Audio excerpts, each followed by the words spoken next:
Tadepalli palace నుంచి ఏదైతే ఆదేశిస్తే దాని ప్రకారమే ఈ మర్డర్ జరిగింది.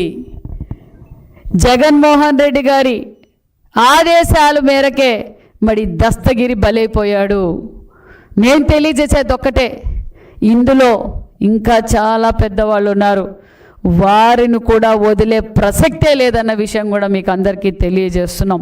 ఎందుకంటే బాబాయ్ వివేకానంద కావచ్చు, దస్తగిరి హత్య కేసు కావచ్చు, దళిత డ్రైవర్ సుబ్రహ్మణ్యం హత్య కేసు కావచ్చు, ఇలా చాలామంది బలైపోతున్నారు. జగన్మోహన్ రెడ్డి గారికి కనిపించేది ఒక్కటే, కుర్చీ దోచుకోవడం, దాచుకోవడం, అవసరమైతే రపరప నరకటం.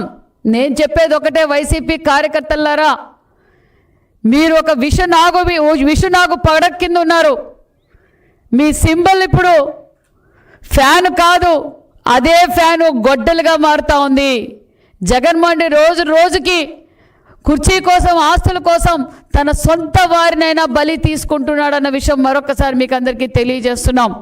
అంతేకాదు, మరి ఈ హత్య జరిగిన తర్వాత మరి వారింట్లో మరి అధికారులు పరిశీలిస్తే ఎన్ని వందల కోట్ల అక్రమ ఆస్తులు దొరికాయో మనందరం చూసాం. మరి సుమారుగా ఇది ఇంకా 100 కోట్ల దాకా మరి ఆస్తులు కూడా దొరికాయి. ఆ ఆస్తులు కూడా ఎవరు అనేది ప్రత్యక్షంగా మరి అందరికీ చూపించాం. మేము తెలియజేసేది ఒక్కటే, ఖచ్చితంగా చట్టం తన పని చేస్తుంది. అసలు దస్తగిరి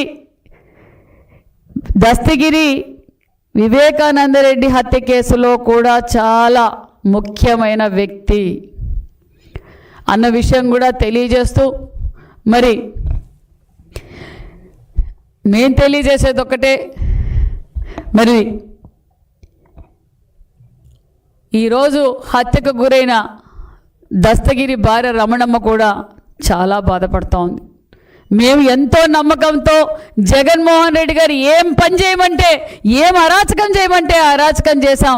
లాస్ట్కి జగన్మోహన్ రెడ్డి గారికి మేము దోచిపెడితే ఆ జగన్మోహన్ రెడ్డి నా భర్త శవాన్ని నాకు గిఫ్ట్గా పంపించాడు.